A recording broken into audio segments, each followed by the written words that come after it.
그죠? 근데 이 오늘 본문에 보면 이 문은 네 가지 색으로 이루어졌어요. 지금 이 얘기를 하려고요. 네 가지 색은, 이 네 가지 색은 그리스도의 속성을 얘기해요. 그래서 이것은 너무 중요해요. 성막 안에 있는 것들은 다 의미가 있어요. 첫 번째, 오늘 본문에 보면 청색이 있어요. 청색은 뭐예요? 하늘색이에요. 맞아요? 목사님, 어떻게 청색이 하늘색입니까? 청색은 청색이죠. 몰라요.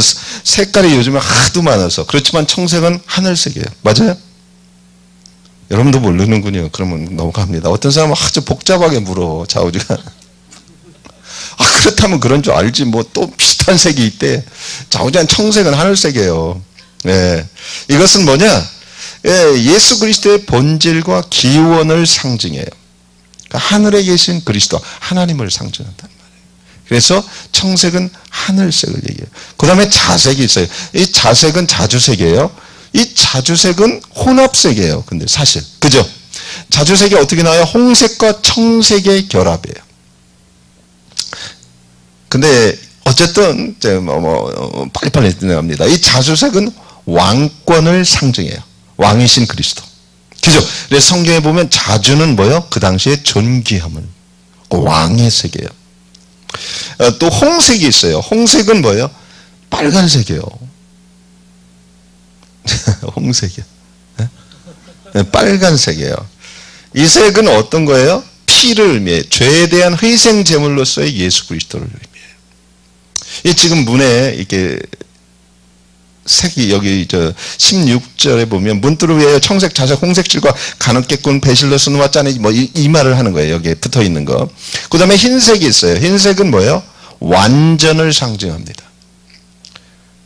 히브리서 4장에 보면 예수님에 대해서 이런 말, 그는 죄가 없는 분이셨습니다.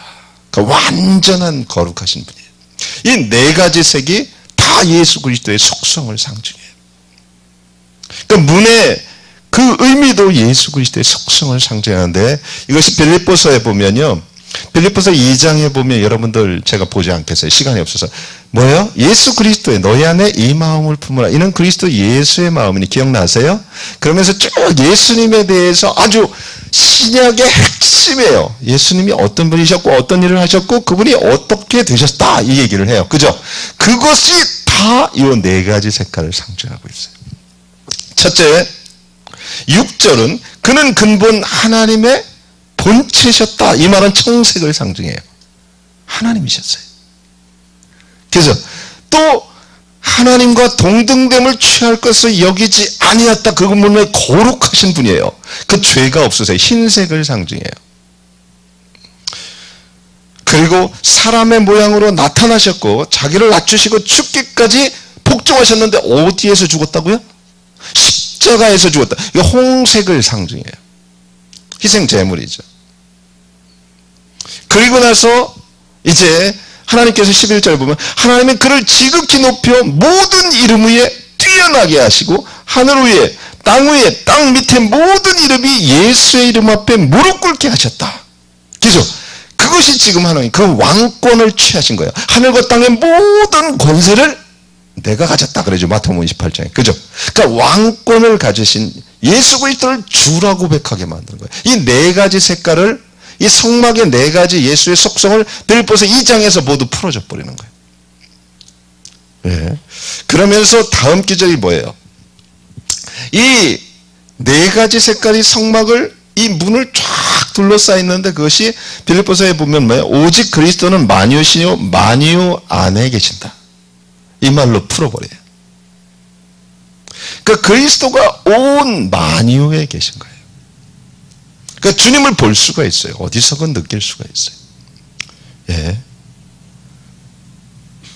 이것을 이제 신약 성경에서 또 다시 찾아보도록 하겠어요. 자, 신약 성경에서 가장 중요한 책이 무슨 책이에요? 계시록이에요? 뭐 상마다 나는 갈라디아서가 끌려요, 목사님. 그래 끌릴 수도 있어요. 좋아하세요. 나는 에베소서야. 에베소서가 좋더라. 고린도 전후서야 나는. 이거 우리 교회는 아니에요. 가장 중요한 게 그래도 뭐예요? 증명사진이 어리라고요. 66권이 OHP에다 놓고 딱 보면 한 분의 얼굴이 나온다고. 누구라고요? 예수 그리스도예요. 66조각 퍼즐을 맞추면 하나님은 어떤 분이신가 누구신가가 딱 나오는데 그게 예수 그리스도예요. 성경 66권이에요. 근데 그 66권의 증명사진이 있어요. 그것이 복음서예요. 우리 여권사진이 있잖아요. 전체 사진이 있다면 얼굴만 팍 나오는 여권사진이 복음서예요.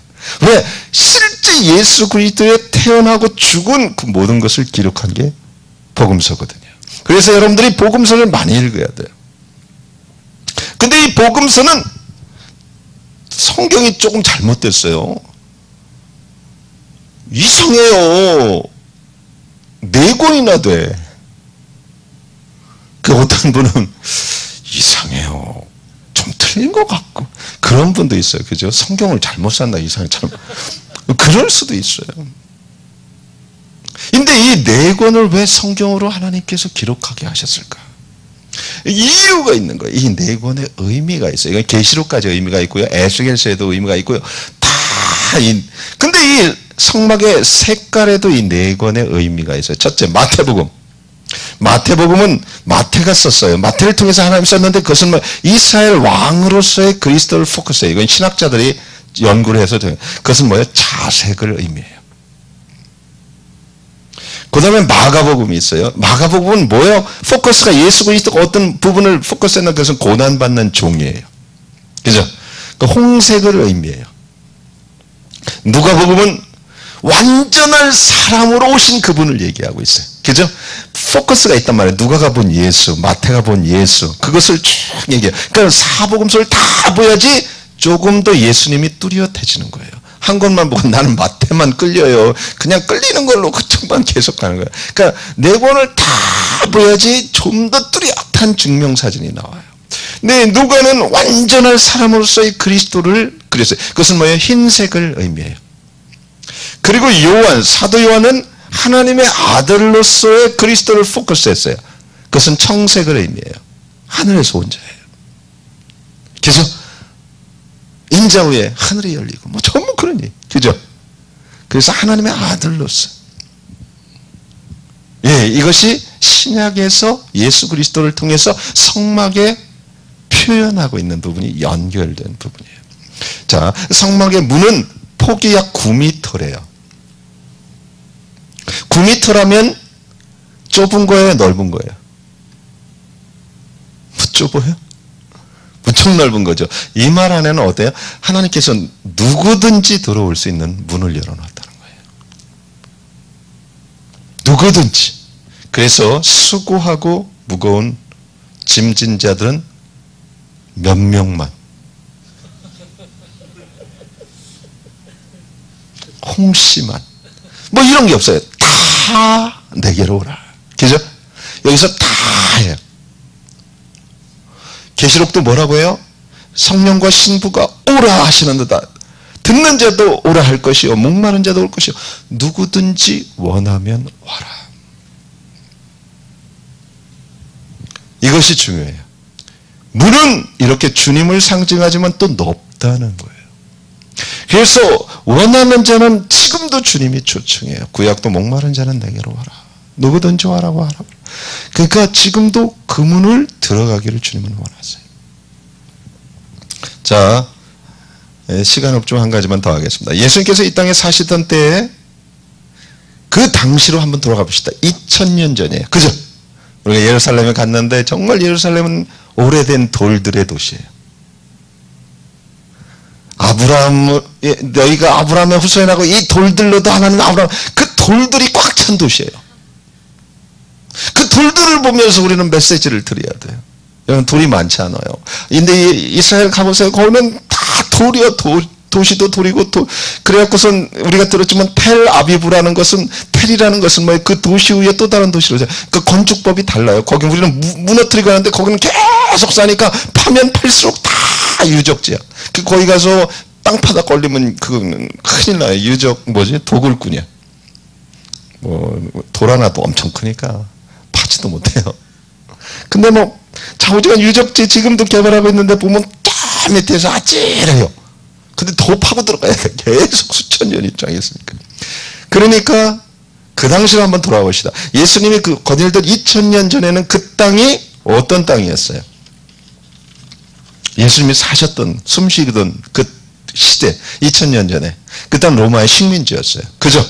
맞아요? 그 당시에 이스라엘에는 네 부류가 살고 있었어요. 이것을 통해서도 우리가 좀 살펴볼 수 있는데요. 복음서를요. 첫 번째 부류가 그 땅에 살고 있는 이스라엘 사람들이었어요. 이스라엘 사람들이 누구예요? 하나님의 말씀을 하나님께 받았던 사람들이에요. 그죠? 마태는 이 부류를 중점적으로 대상으로 복음서를 썼어요. 이게 신학적인 결순에 들어가는 거예요. 마태는 이스라엘 사람, 하나님의 말씀을 받은 사람들을 대상으로 마태복음서를 썼어요. 그래서 마태는 뭐라고 해요? 이스라엘의 왕으로서 예수를 그리고 있어요. 너희가 기다리는 그 왕이 예수다. 봐요. 어떤 사람을 대상으로 글을 쓰면 분명히 그 대상이 언더스탠드 시키기 위해서 포커스하는 게 있다고요. 맞아요? 그래서 자색의 의미가 있어요. 마태복음은.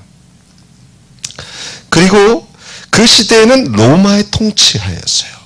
그래 그 시대의 권세자들이 다 어디에 있었어요? 힘 있고 돈 있는 로마에 있었어요. 마가는 이 그룹을 향해서 복음을 썼어요. 포커스를 해서. 고난받는 종으로서의 그리스도. 그래서 그들에게 실제 너희 죄를 위해서 죽으신 분이 있다. 그 부분을 얘기하면서 그 부분은 홍색 마가는 이것을 포커스라고 썼어요. 그 다음에 그 당시에 대표적인 문화는 뭐예요? 헬라 문화였어요. 그죠? 그리스 헬라 문화. 그게 어디에요? 신약 선서 바울이 쓴 배경이 헬라 문화거든요. 다. 그래서 헬라어로 기록이 돼 있잖아요. 그죠?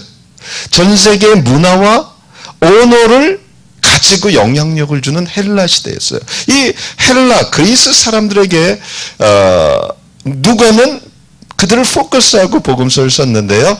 완전한 사람으로서 그리스도. 헬라 문화에서 가장 관심이 뭐예요? 사도행전에 보니까 철학이거든요. 그죠? 맞아요?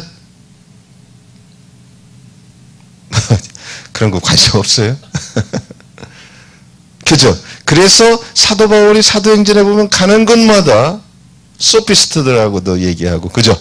그러니까 완전한 사람으로서 그리스도를 기록했어요. 이게 누가예요? 흰색을 의미해요.